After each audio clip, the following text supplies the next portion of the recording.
Le cabaret, c'est un spectacle populaire, dans le bon sens du terme. C'est-à-dire que ça s'adresse à toute la population, quelle qu'elle soit. C'est un lieu de rencontre, de mélange aussi.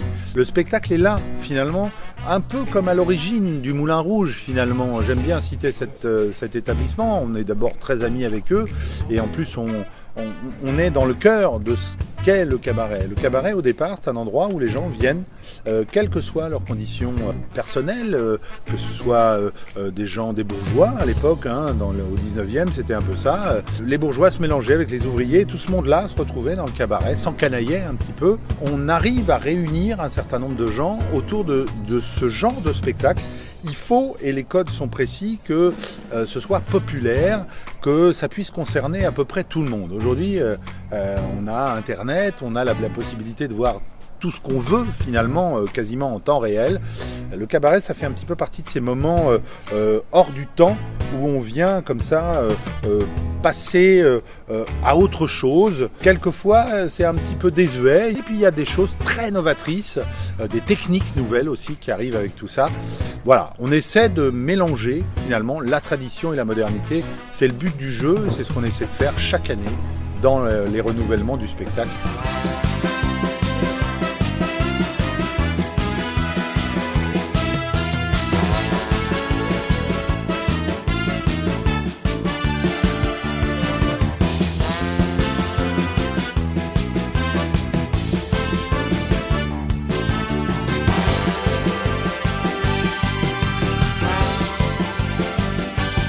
Dans les nouveautés sur le plan artistique, on a aussi pas mal de choses au niveau vidéo. On a un certain nombre de petits films qui arrivent, quelques petites inspirations, certains dits artistes qui a fait un carton un peu partout dans le monde et dont on s'est un peu inspiré pour démarrer un tableau. On a un tableau autour d'Anastasia, conte russe que tout le monde connaît. Pas mal de choses qui tournent autour de ça. Alors on a des effets de lumière un peu nouveaux, un peu différents. Ça donne des atmosphères beaucoup plus concentrées, beaucoup plus personnalisées. Ça c'est un peu le choix de la nouveauté, toutes ces nouveautés techniques qui nous permettent d'aller encore plus loin dans ce qu'on peut réaliser artistiquement. La préparation du spectacle, c'est une année entière. Entre la première idée, la première étincelle, on va dire, au niveau du cerveau, la première écoute de musique, la conceptualisation et la finition jusqu'au jour J, sur l'intégralité des 2 heures de show, il y a vraiment une année de travail. Donc pas mal de nouveaux tableaux.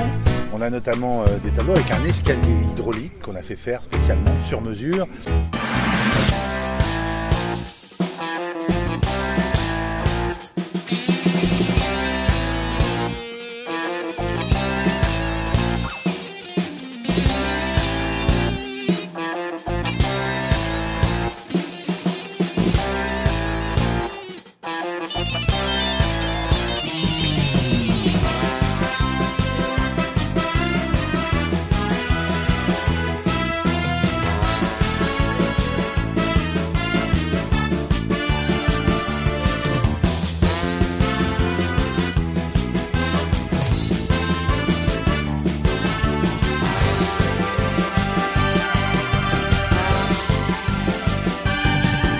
Le spectacle de la saison 4 à la belle entrée, c'est-à-dire le cru 2014-2015, et plein de surprises, plein de créations liées déjà aux costumes.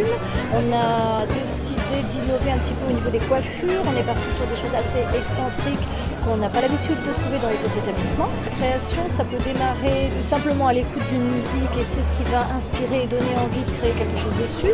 Ça peut partir d'un vêtement, d'un costume qu'on a vu, où là on se dit ah bah tiens, ça me plairait bien d'aller explorer tel univers. Après il y a des cultures aussi, ethniques, des choses du monde, des reportages télé, des informations au journal. Il y a énormément de sources différentes et d'informations qui permettent d'avoir des idées créatives et de développer pour faire tel ou tel ballet, telle ou telle création.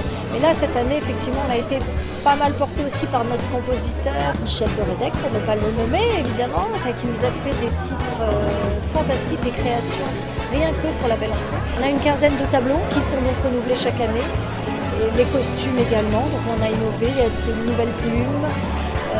Il y a des choses qui restent par rapport à l'année précédente, qui sont devenues des classiques, on va dire, de la belle entrée. Donc on a décidé de garder parce que ce sont des valeurs sur un cancan qui restera là.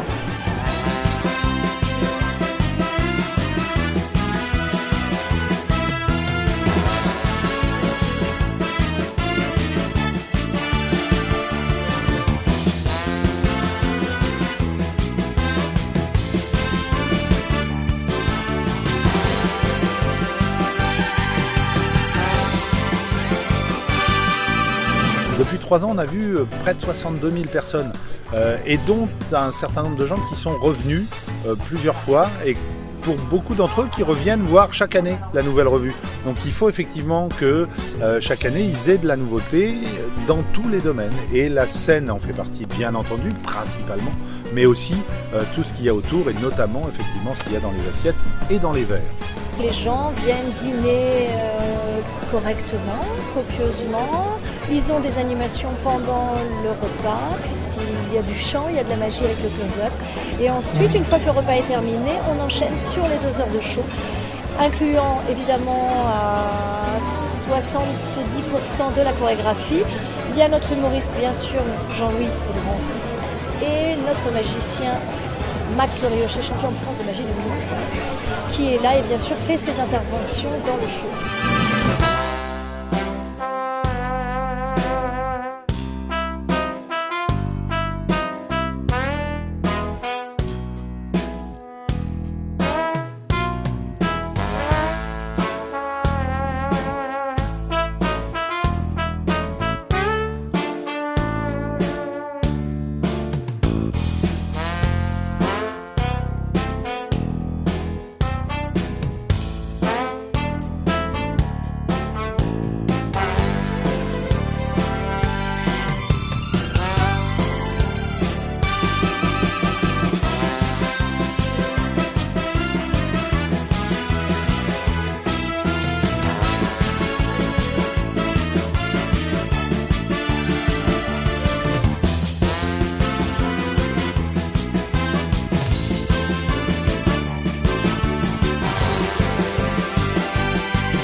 Fait 63 000 personnes en 3 ans, je pense que oui, la magie s'opère évidemment.